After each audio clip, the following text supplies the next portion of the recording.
Assalamualaikum warahmatullahi wabarakatuh.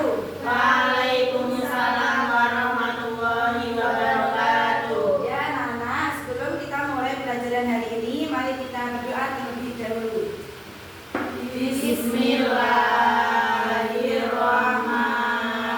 Bismillahirrahmanirrahim. Raditu billahi rabban wa bil islami dinan wa bi Muhammadin sallallahu alaihi wasallam nabiyyan wa rasulah. Rabbi zidni ilman nafi'an warzuqni fahmahu wasi'an. Amin. Bagaimana kabarnya hari ini? Alhamdulillah, luar biasa. Allahu Akbar. Yes, yes, yes. Ada yang berangkat? Ada. Siapa? Uliana, Ya, Baugana kenapa? nggak tahu Bu. Ya sudah. Mungkin ada di sini tapi belum sampai suratnya. Ya, kita hari ini akan belajar tentang Al-Quran dan Hadis pedoman hidupku. Kehidupan seorang muslim yaitu Al-Quran dan Hadis pedoman hidupku. Melalui pelajaran ini kita akan memahami mengapa Al-Quran dan Hadis menjadi sumber petunjuk utama dalam menjalani kehidupan sehari-hari. Nah, ibu mau bertanya, kalau kalian tersesat di jalan, apa yang kalian pakai sebagai petunjuk? Saya Ya, apa Mbak Lulu?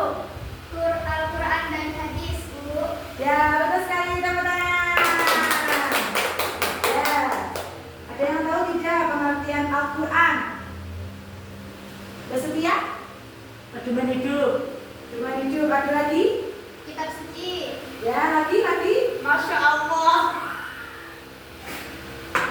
Al-Quran adalah kalam Allah yang diturunkan kepada Nabi Muhammad melalui malaikat Jibril sebagai petunjuk bagi seluruh umat umat Islam. Islam. Masya Di Allah. dalamnya ada ajaran akidah, ibadah, akhlak, hukum, kisah, hingga pedoman hidup. Kalau pengertian hadis ada yang tahu? Ayo, hadis. Hadis itu sahabatnya Al-Quran. Ada yang tahu tentang hadis? Bersedia? Karena? Baru? Ya, ini nanti dicatat ya, ini ya. Itu untuk menit. Hadis adalah segala perkataan, perbuatan, dan ketetapan Nabi Muhammad Sallallahu Alaihi Wasallam. Hadis berfungsi untuk menjelaskan, memperjelas, dan mengamalkan isi dari Al-Quran. Ya. Ibu punya tebak-tebakan. Kenapa Al-Quran nggak pernah kena macet? Ayo, kenapa Al-Quran nggak pernah kena macet? Dia tahu? Dia tahu. Jawabannya adalah karena selalu lurus jalannya, alias pedoman hidup. Nah, oke, lanjut. Hubungan Al-Quran dan hadis. Al-Quran adalah wahyu pertama, wahyu utama. Hadis adalah juga selanjutnya. Jadi Al-Quran dan hadis itu hubungannya sangat dekat. Keduanya tidak bisa dipisahkan. Dalil dari Al-Quran dan hadis. Dari Al-Quran, Quran surah An-Nahl ayat 89 yang artinya, dan kami turunkan kepadamu Alkitab untuk menjelaskan segala sesuatu sebagai petunjuk, rahmat, dan kabar gembira bagi orang-orang yang berserah diri. Di sini ada yang hafal Al-Quran? Ya. Mas Iya. Bana ada berapa juz? Maksudnya berapa juz? Panjungannya mawon ya Bu. Ya, sampai segera khatam ya. Amin. Baru berapa juz? Doakan saja ya Bu. Ya. Besok kalau khataman diundang ya. Ya. Dan kita makan-makan, oke? Oke. Oke. Lagi ya.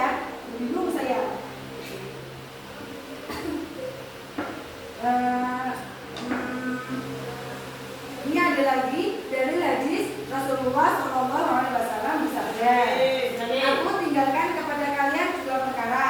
Kalian tidak akan sesat selama berpegang kepada keduanya, kitab Allah dan sunnah Nabi-Nya. Ada yang hafal hadis tidak di sini? Iya, mana apa? Ada hadisnya, niat. Niat, dari mana? Ayo coba dilantunkan. Innamal a'malu binniyati wa innamal likulli imrin ma nawa. Insya Allah, tepuk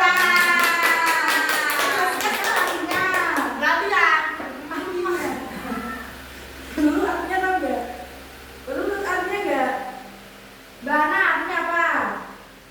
Artinya itu sesuatu itu nanti Eh? segala sesuatu itu harus diawali dengan niat. Contohnya, ayo Mbak Setia contohnya. Contohnya mau mengaji harus niat. Ayo dulu contohnya. Contohnya mau berbuat sesuatu. Ya, Bana contohnya. Contohnya apa ya? Biasanya kayak kegiatan sehari-hari itu kan harus di apa mantap di niat ini tuh. Kemudian ini niat saya. Kalau niat jelek gimana? Niat Kalau jelek.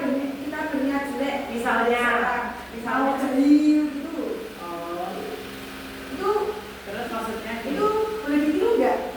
Tidak. Ini ada yang niat jahil-jahil sama teman-temannya nggak?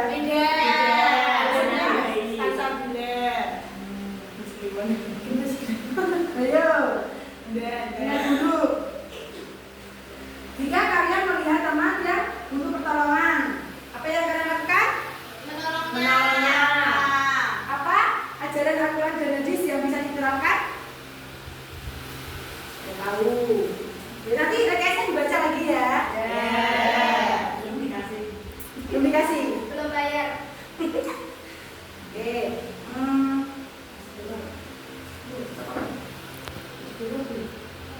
Bu Guru punya pantun. Belum, bentar ya. Amin. Pagi hari minum jamu. Cakep. Hati tenang sambil senyum. Asik. Hidup bahagia takkan ragu. Amin. Dengan Al-Quran dan hadis jadi pedomanmu. Masya Allah.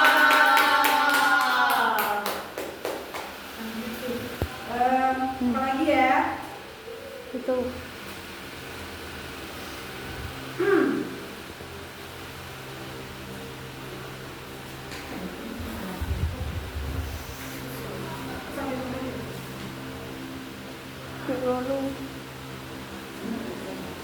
Sekarang coba mencari contoh Al-Quran dalam kehidupan sehari-hari.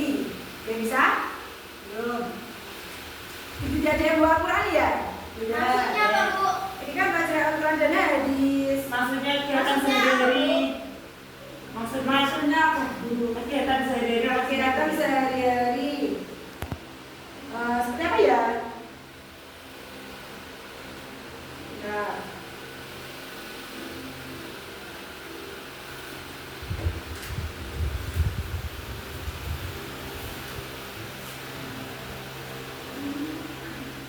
Kehidupan masyarakat seperti tolong menolong.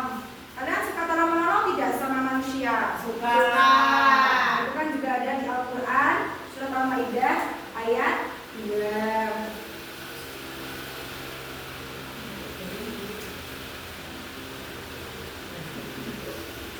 Ayo siapa yang tahu fungsi dari Al-Quran? Ini. Contohnya fungsi dari Al-Quran. Menenangkan hati. Terus Terus iya. sebagai Pedoman Pedoman hidup. hidup. jadi kalau kita baru susah kita baca Al-Quran, hati kita jadi tenang. Sebagai betul? Petunjuk. Apa fungsinya hadis? Apa fungsinya hadis? Untuk apa? Sebagai Sebagai petunjuk setelah Al-Quran. Ya, terus apa lagi? Jelas. Menetapkan hukum-hukum yang ada di dalam Al-Quran.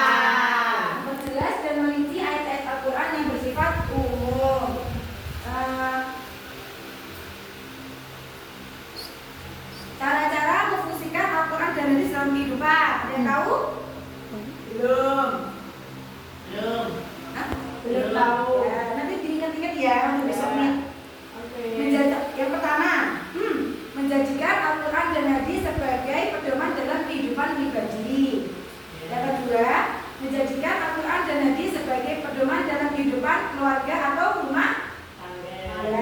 Ada yang mau berumah tangga? Belum, masih kecil. Masih kecil. Iya. Masih kecil. Hah? Ibu ya besok ya. Ada Berbeda, teman insya Allah. Masya Allah. Ya. Baru belajar kitab Mahluk. Masya Allah. Masih Baru kelas 3 Ustaz. Oh, Masya Allah. Oh, salam ke Bapak. Ya nanti saya salamin. Besok saya pasti ketemu. Iya. Iya. Ya, lanjut lagi ini, lanjut ke laptop. Yang ketiga, menjadikan Al-Quran dan Hadis sebagai pedoman dalam kehidupan bermasyarakat.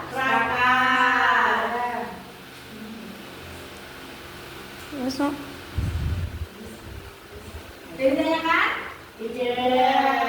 Ya, nanti saya kasih salah satu-satu, harusnya bisa ya. Ini udah ada jawabannya di sini. Hadis merupakan, ya bahana dulu. Hadis merupakan sumber hukum Islam kedua setelah Al-Quran. Pengertian hadis menurut bahasa adalah sesuatu yang lama, perjalanan, pedoman atau baru. Pedoman. Ya, salah. Yang benar apa, Bu? Yang benar apa, Bu? Baru. Oh, Ya, ya, Mbak Setia. Berikut yang tidak termasuk unsur-unsur di dalam hadis Nabi adalah: 1. Ucapan Nabi, 2. Perbuatan Nabi, 3. Takbir Nabi, 4. Hadis Nabawi. Ya, benar. Oke, Mbak Nurul. Nah, ini kan yang kata. Berikut ini merupakan sifat seseorang yang memfungsikan hadis dalam kehidupan masyarakat adalah: 1. Berlaku adil dengan seluruh anggota keluarga, 2. Membaca hadis dengan suara keras di musola, 3. Melakukan kebaikan